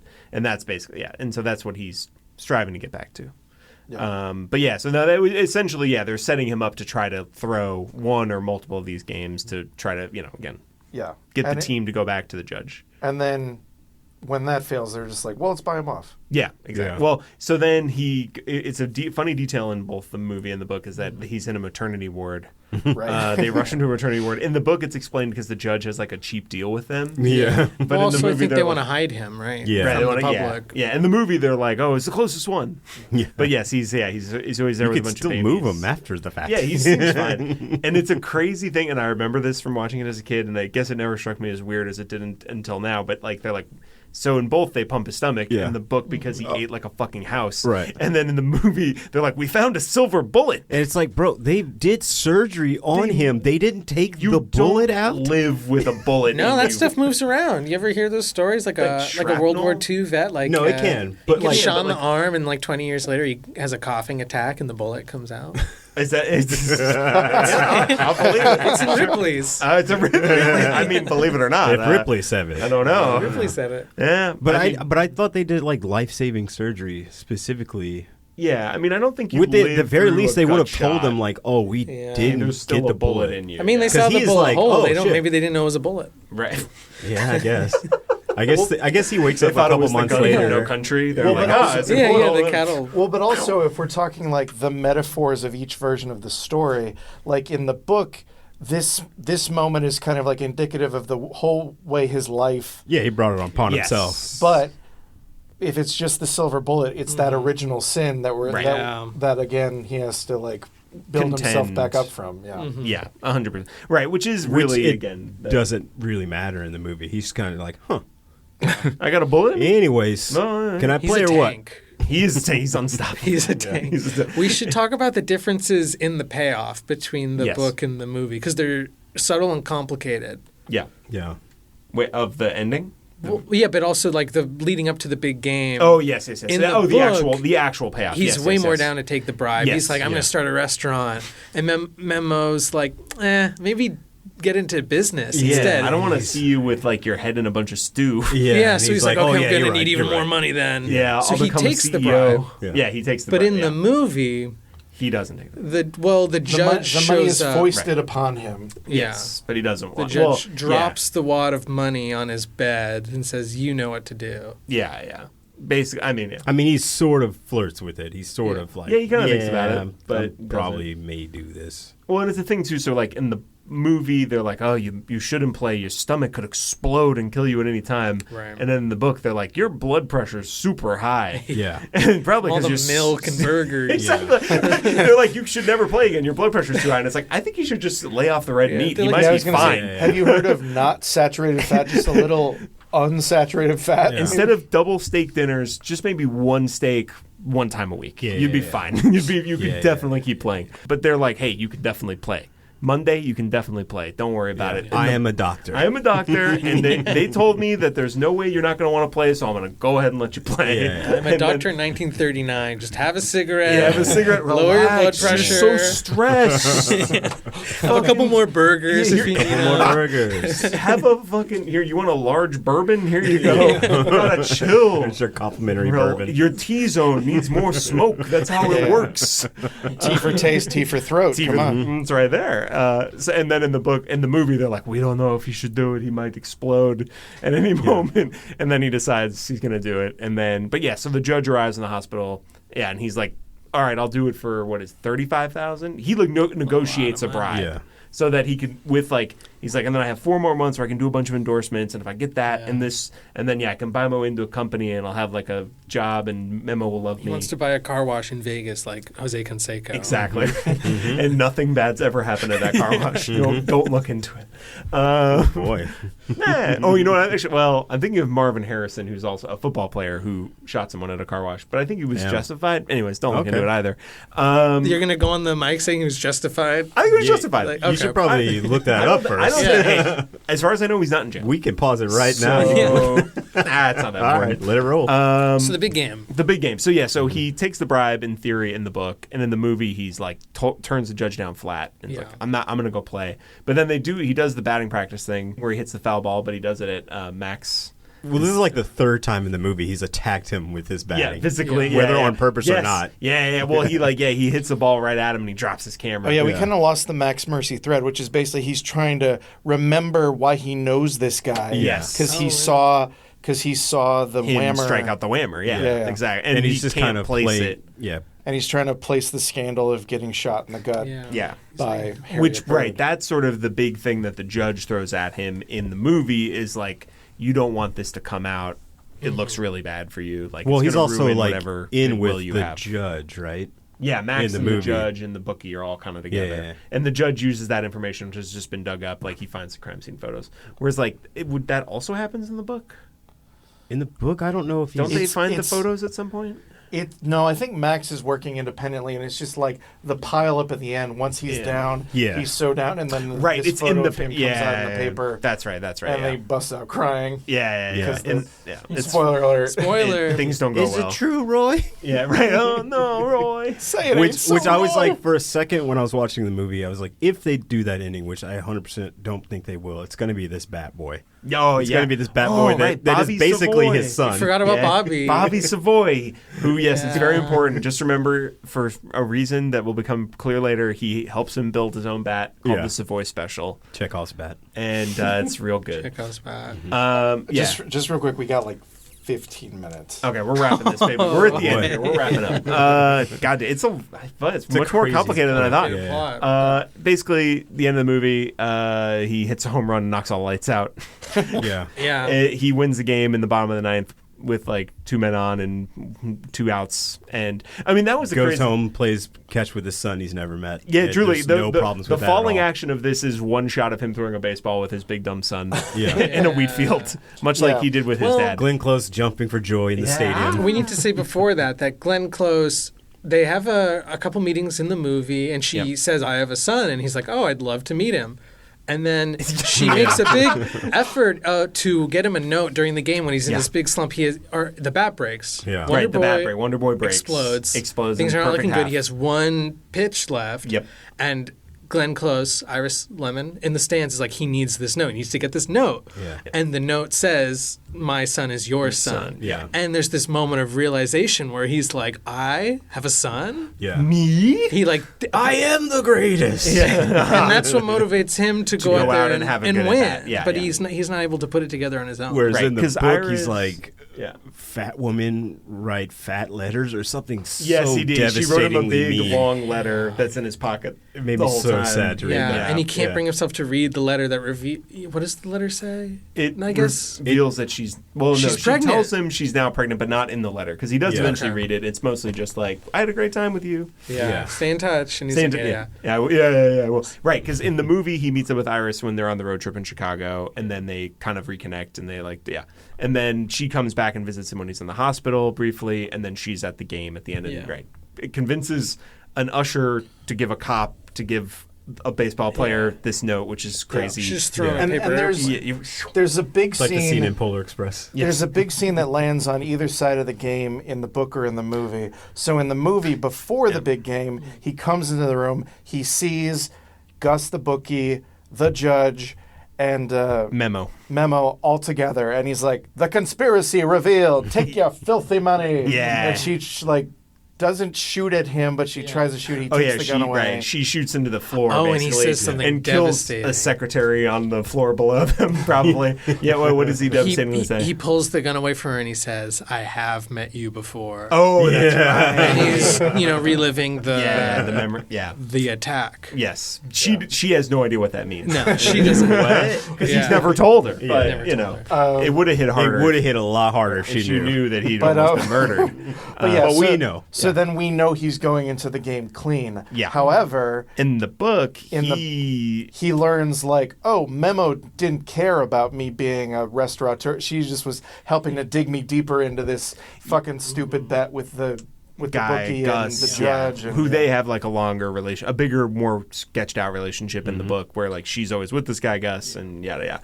And he's trying to throw the game. He's trying to throw the vast majority of the game. Yeah, he does. I think his first 2 at bats, he like tries to throw it, but he's like playing well in the field, and then the pitcher's also in on it. Yes. And so like in the movie, he realizes the pitcher's in on it, and by going up to him and saying, "Hey, throw real good," he takes it off. He's like, I'm not going to do it anymore. I won't take that money. And then in the book, it's like becomes a little less clear when or if. But it's like basically he's like trying to throw it away, but the guys can't quite cash in on it. And then at the end, so it comes up. It's like bottom of the 9th. He's up. In the movie, I forgot how like they cut through and it's like literally like, hey, bottom of the 9th. 2 outs. Like that's where you start the 9th inning, and then 2 guys get on, and then he comes up and then can hit the he smashes Wonder Boy. It breaks in half, and then the music starts to tinkle. Yeah. And then Bobby runs up. Bobby runs in. He says, "Pick me a winner, Bobby." And I'm getting chills right now as I think about it. This score is incredible. It's doing work. It is Herculean lifting this movie into actual good territory.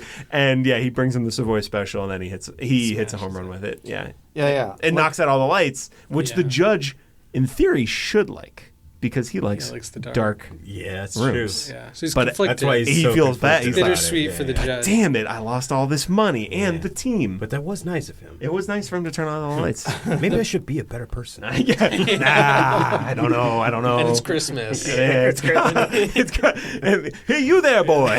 Go buy the fattened goose. But the book is a more complicated. There's also so wrapping up the Max Mercy thing. So the thing that's funny in the book, he's wasting a lot of time hitting foul balls at people he hates in the stands. Yes, auto zip. But in the movie, he accidentally fouls and hits Max Mercy in the press box. Yeah, through like a plate glass window. Yeah, because Karma's a bitch. He probably cut Max to smithereens with all that glass. Right, because Max is like putting the finishing touches on like a little mean cartoon. Yeah. But in the book, the last foul ball hits Iris. Yes. Yeah. Sends her to an ambulance, and he goes to check on her. He goes into the crowd and picks her up. Amidst and picks her down to the clubhouse. Yeah. People while he still is at bat. Full uniform, cleats into the stadium. Yeah. Grabs her, and she's like, "I'm pregnant. I have your son in me." And he's like, "So that's whoa." When he's like, He's like, "I need to win. I gotta win this game now." Right. I gotta go. So he prove goes it. up. Goes up. The last bat. You get a nice little moment from the pitcher's point of view. Yes. That I think is worth talking about. I would agree. Yeah. Because for some reason, I wrote down his name. This is good. Herman Youngberry. Yeah. Herman Youngberry is going to throw him out, and you get a moment where he thinks about how much he wants to leave baseball and buy a farm. Yeah. And then he throws the ball and he strikes him out. Yeah. And I think it's an interesting moment because it's another place where you see someone else's point of view, and I think it like demystifies Roy Hobbs a bit. That there's this other guy who could well have been a loser and is now winning, and Roy is the one who loses. Yes, but basically right. All this guy sees baseball as like a tool to make enough money to go buy a 300-acre farm and relax. And he bests the guy who's like, I have the natural skill and ability to be the greatest baseball player of all time, and I'm about to strike out and lose and maybe never play again because the rumors of him taking money are out in the paper. Oh, it hits like a brick. He goes he's out, like, oh, we're wrapping this book up now. It's over real fast. He goes out and he buries Wonder Boy. He gives it a funeral, and then he goes out to the street. Yes, he punches he punches the bookie. His eyeball pops out and falls through a mouse hole. Memo tries to shoot him, and then he like goes at her, and then she trips over the bookie, and then she falls on the ground, and then he pulls the judge up onto a table and hits him a bunch in the back. Or he puts two fingers at him, tries to poke him in the eye, and the judge puts the hand between.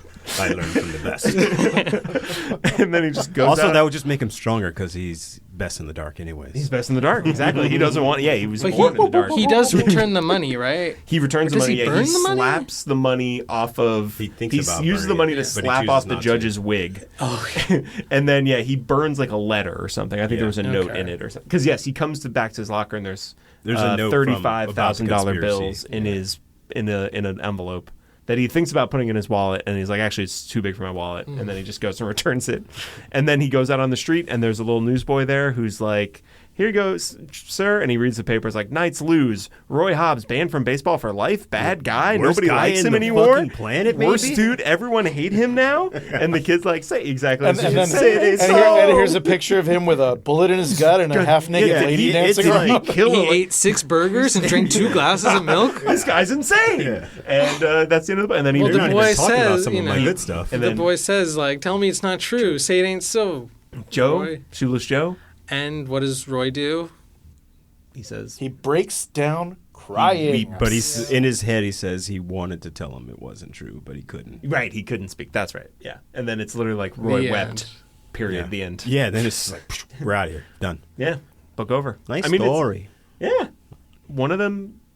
Yeah. Both of them. I mean, yeah. So the movie ends with him retiring to a farm with his 16-year-old son, who accepts him back into his life immediately. And Iris Lemon, and the book ends with him like destitute doomed and to hated and anonymity. Yeah. A blip. Right. Actually, a woman walks by and says, like, he could have been one of the greats or something. He could have been a king. A king. He could have been a king.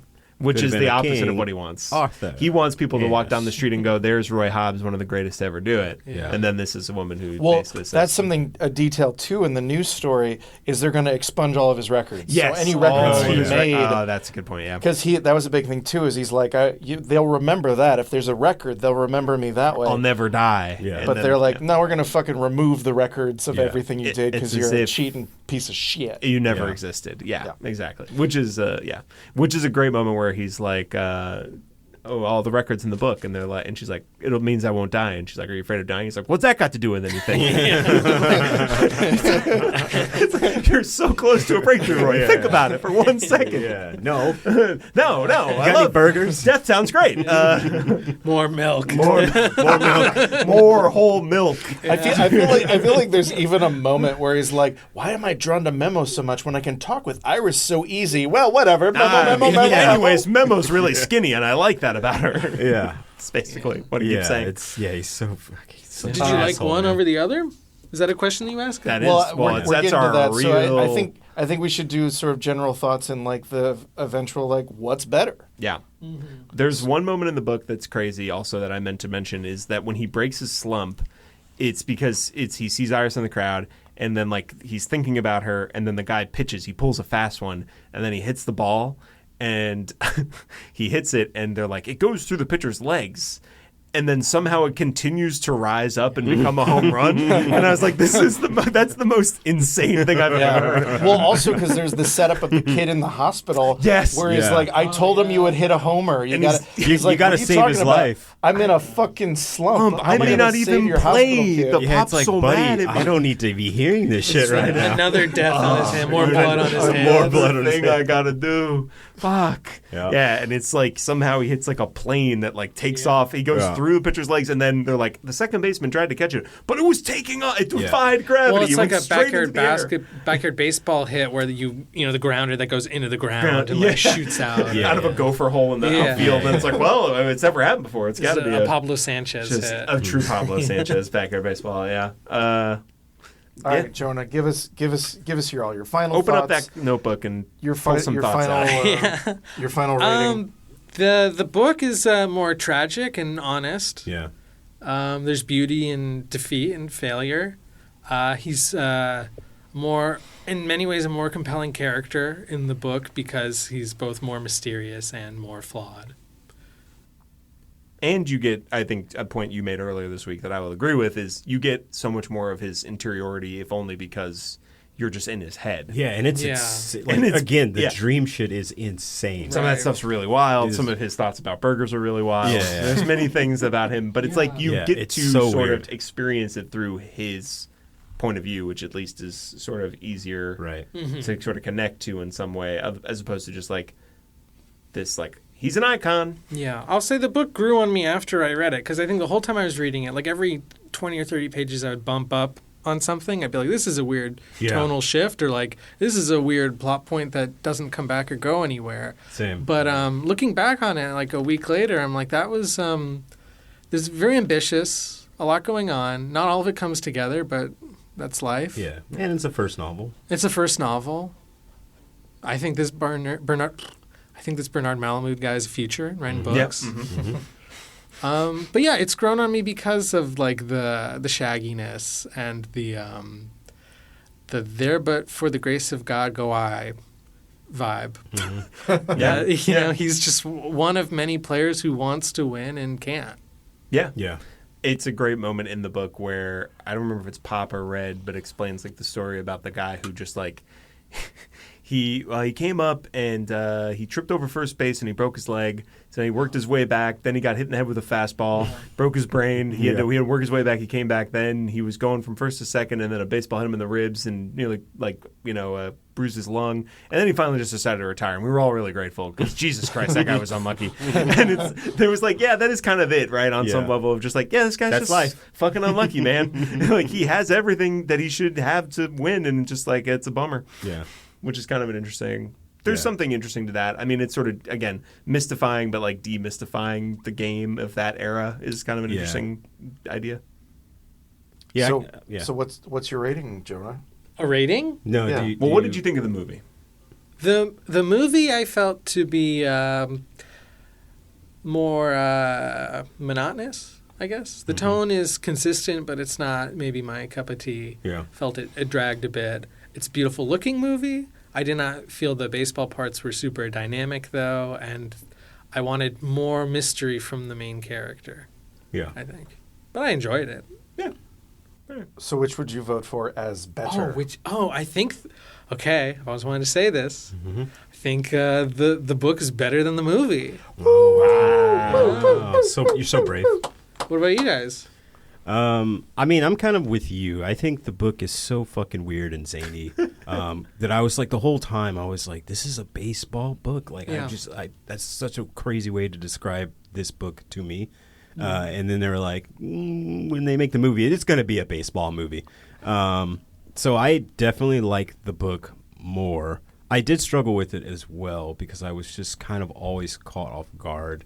With what the fuck was going on. And especially because I was listening to an audiobook because I was just like, he's doing voices and he's actually a pretty good narrator. But I'm like, man, I was just getting lost so many times. Like, it probably took me longer to do the audiobook than read the fucking book. Like, it was kind of insane. But yeah, I definitely like the book better. There was always moments that I was hoping to see, even in the sort of whitewash version that the movie is, that I'm surprised they didn't do. Like, even just like the simple takeaway shit of like, him being like, my life didn't turn out so great, and Iris is like, yeah, who's fucking does? Like, she doesn't even say that in the movie, and I was like, what? That's insane. Yeah. Well, because her job in the movie is to be like, it should have, Roy. Her job in the movie is to be like, I'm going to be your wife someday. Yeah, exactly. I guess. I don't know. But Let me look at you ethereally. Yeah, the book is so fucking strange, man. It's just so strange. I think I'll read the book again at some point. It's very interesting. But yeah, nice. I say book over movie. Nice. Ops. Tyler. So, yeah, this movie had like a totemic sort of spot in my mind. Mm-hmm. And then it's moments like this, then you go back and you're like, well, I was kind of dumb. And I mean, it's a pure movie, you know? It's pure. It's meant for you to be like, oh, that was nice. Yes, very much. It certainly exists. It rewatching it, and I think this can certainly happen when you rewatch a movie that you're like, oh, that was better than I remember. Yeah. That's only grown in my estimation. And there's certainly times where you're like, that's a lot hollower than I remember it being. Yeah. And maybe it just speaks to me being a much more cynical person. But than I was when I was 13. True, yeah. And, you know, when it happens. And it certainly did not live up to my memory of it as this sort of epically grand thing that just operates on a perfect, where it's so very clean and cut and dry, which is an obviously huge departure from the book that is so shaggy and messy, where it's basically like, he's good at baseball, he gets shot, he comes back, he's good at baseball. He starts dating this woman. He's bad at baseball. Oh no, but he finds the right woman. He's better at baseball. Like, it's just very like that's the movie. That's it. That's really it. We could have just said that. Saved so much time. Yeah, we really burned a lot of time getting into specifics. But so it just felt very surface level in a way that after even I rewatched it halfway through reading the book, which I had not read before. And maybe that was part of it. Maybe it was just generally, but I found it to be less satisfying. And the score but I will say the score and the climax and the lights works like fucking gangbusters. Yeah, it works. The moment he says, "Pick me a winner, Bobby," I'm like half choked up. Yeah, I'm like, adopt that kid, bro. Adopt that kid. There's that strange moment where Bobby like won't step away from him. Like he's standing a little too close, and he has to look at him again. And then Bobby's like, and I was like, did that kid just like blow his mark? I don't understand. It's a weird moment. But I do think now, having read the book, I would have to say the book is better. Yeah, the book is really strange and interesting, and I think I just appreciate what it's sort of going for, and like it's very tonally of a piece, and I kind of appreciate again like the tragic comic, ironic nature of the title, and like this idea of like he's could have been the greatest, but he was stopped every which way, and that's But the movie exists and is totally watchable and good, but I do think the book is better. Yeah. I'm going to make that unanimous. I think the book is better, but I will say I had it, just because of my schedule, it was an odd thing where I read the first half of the book, watched the first half of the movie, finished the book, finished the movie. And I think oddly both work much better in their second halves. And I had more issues with both of them in their first halves. And even in that, I was like, the book is an odder experience, but it feels more organic. Yeah. And the movie just feels like slick. And there's some great pulpy lines in the book too. Definitely. But I think that not just the burgers or birds. By the end, they're both kind of cooking at doing what they do, which is two different things. Yeah. And I also think the Barry Levinson I like from like Diner and Avalon shows up in the second half of the movie. So and also Glenn Close. I think Glenn Close is a better hang than Kim Basinger in this movie. Yeah. That's probably part of it too. But yeah, so I do actually think they're both good, but yeah, definitely the book is better. We went so long. This is definitely our longest Better Than the Movie ever. How did we do that? Felt natural, just gabbing. Let us bounce. Thank you so much for hanging out with us this whole time. If you did, happy opening day. Next month we're coming back with Woman in the Dunes. Get your Abe on. Love you. Bye. And you're all naturals in my heart. We can cut out the icebreakers. No, icebreakers stay. But everything else. Wow. Thanks for listening to this episode of the Skylight Books podcast series. We hope you enjoyed it. If you'd like to check out the book featured in this episode, or others, please visit skylightbooks.com. If you're in the Los Angeles area, stop by for one of our live in-person author events. You can find a calendar on our website. If you like this podcast, leave us a review. It really helps us out. Our music is by Duck the Piano Wire. Till next time.